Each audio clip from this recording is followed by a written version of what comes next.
Oh, I think I see it. Oh boy.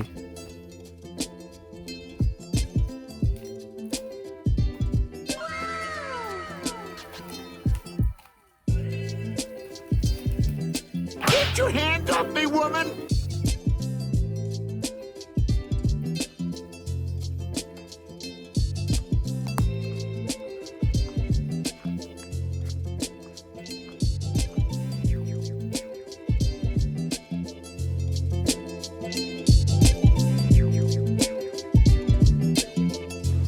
So we got this wood home and I pressure washed it.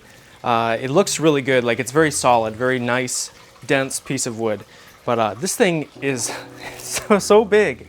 Look at this thing. Tell them to bring me my money. Yeah! So there's it, and there's the pond. What I'm thinking, well, at first I was thinking maybe we can't use it because it's way too big to go completely in the pond. Plus, that would take up all the swimming room for the fish. So I'm thinking, I just tested this out a little bit ago. It has like a butt. It has like a little bottom on the bottom. So we set its bottom on like the side. And it actually kind of looks like Patrick. Well, it looks like a little starfish, kind of. So we set its legs in the pond, set it on the edge, and then I'll take a piece of wood, like this. Put a 2x4 there. We'll take another piece of wood, put it at the bottom to keep the 2x4 from moving inward. We'll secure these two, put a little bracket there. This 2x4 can't go any more this way. Put a strap here around the whole pond to keep the 2x4 locked tight against the pond. And then so the wood sitting on the edge can rest up against this 2x4, and we'll either screw it or strap it, wire it to the piece of 2x4. Hopefully and this is mainly just for stability. This piece of wood actually sat pretty well on the edge without any help. So it'll have like a third of it will be in the water and most of it will be above. We can add some plants to the top. We'll put some ferns up there. We'll put some, maybe even tie some anubias to the parts that are under the water. I might even add another piece of wood somewhere on this side on the bottom. We can attach some Java fern to and other kind of plants. So we'll have a nice little patch of green plants growing down there, plus whatever on the driftwood. And then we'll have some terrestrial plants on the part that's above water. I think that actually sounds pretty easy. We're gonna get the wood support all screwed up, and then I guess we'll set the wood up here. We'll strap it, and we'll put the driftwood on the edge and see how it looks.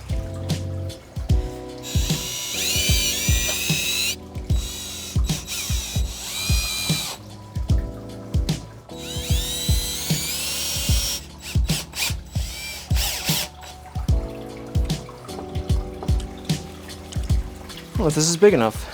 I just happen to have this random chain laying around. Yeah. Somehow I have to keep this from like falling down. This tape is just temporary until it's attached. Don't stop viewing because of the tape, please.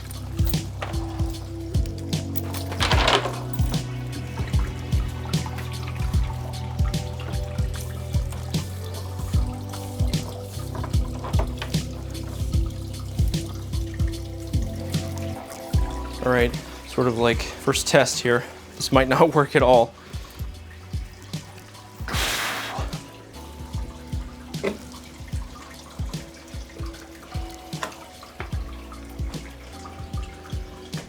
Oh, it touches the bottom. Sick. I wonder if we can put it over here.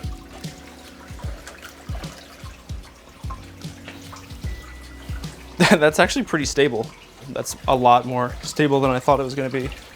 Okay, I mean, it's not attached to this wood at all yet, and I really planned for it to be more on that side. So either I can try to move this, it fit in like this little cutout area. So I might just cut it off right here, and then we'll try to hide this lower part with some plants maybe. Yeah, it's like pretty stable. So like the bottom piece actually rests on the bottom. Like the bottom limb comes down and touches right there.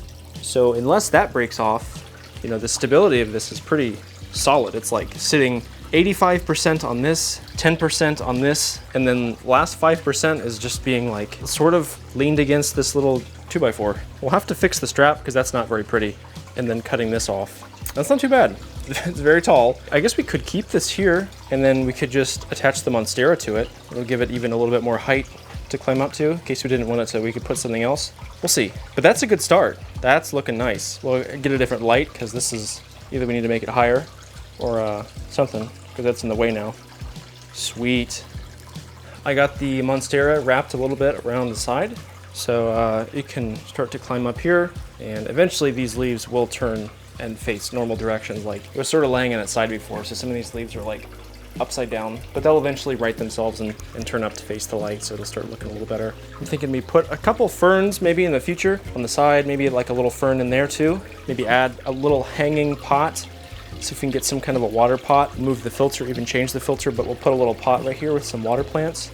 Yeah, it's looking pretty good so far. I might scoot everything towards this side a bit more, just because we're sort of, when this tank's set up, this 180, it's gonna end up being blocked by this a little bit, so I might have to move this more in the corner so we don't get that blocked. But this is looking really good so far, guys. And also, these guys have waited plenty long enough to finally go into their new home, so I think that's what we're gonna do right now. We're gonna go ahead and feed these guys so they don't turn into little hungry hippos. It's hungry, hungry hippos. First to gobble up. I've been enjoying feeding them the flake food a little bit lately. Takes them a little bit longer to eat. They kind of enjoy it a little bit more than the pellets, because they get, you know, like 1 or 2 pellets and that's basically it, because the pellets are kind of big. The flakes are fun because it takes them a minute to eat them. I'm still a little cautious about these goldfish still having something. I don't know. I mean, I've treated them for pretty much everything, so I shouldn't really have anything to worry about, and I'm probably overthinking this, but I'm going to net them out and we're gonna rinse them off. We're gonna use this water and rinse them off in this bucket before we put them in. Just a little extra step. Might do something, might not. It can't hurt to rinse them, right? And this water and the water they're in right now, they're both at room temperature. This is the same water as that. All the parameters should be identical. We're just gonna get them straight in here. We got 1 shubumpkin.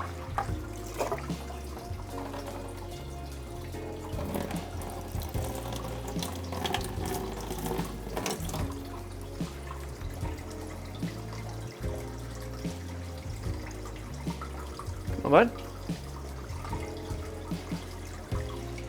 Here you go. Let's get another one. All right, we've got the yellow koi now.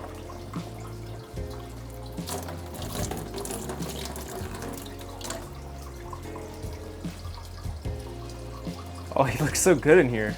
We've got the last shubumpkin. There you go. One more koi, the silver koi, and that's the last fish.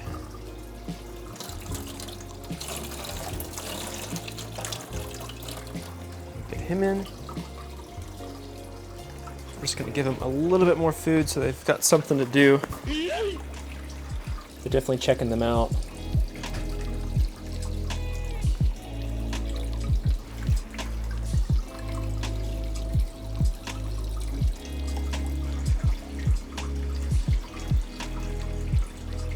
I should probably add that log and add those plants. A little yellow one. We're gonna take a log that I have up here and attach some of these epiphyte plants. Can't really see it in here, but there's some Java fern, there's some anubias, and so we're gonna tie some of these onto that log and then put that in the pond, and these will grow and help take out some nutrients as well as give the small fish some places to hide right now. So let's do that.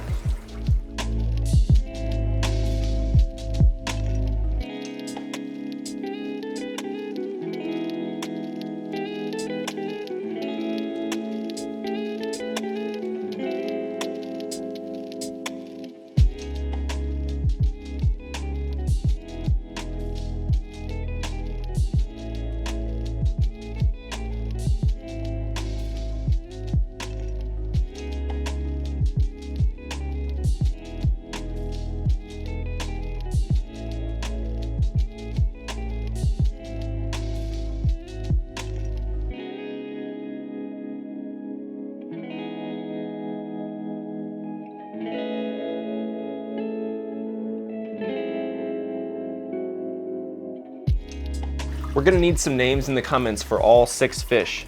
The 2 original goldfish that we've got in here, the orange one and the yellow white one, and then the additional 4, the 2 shubunkins and 2 koi. We're gonna eventually name all the fish in the fish room with your guys' help, so if you've got any ideas, drop them in the comments below. That's gonna do it for today's video. Thanks so much for watching, and I'll catch you guys in the next video.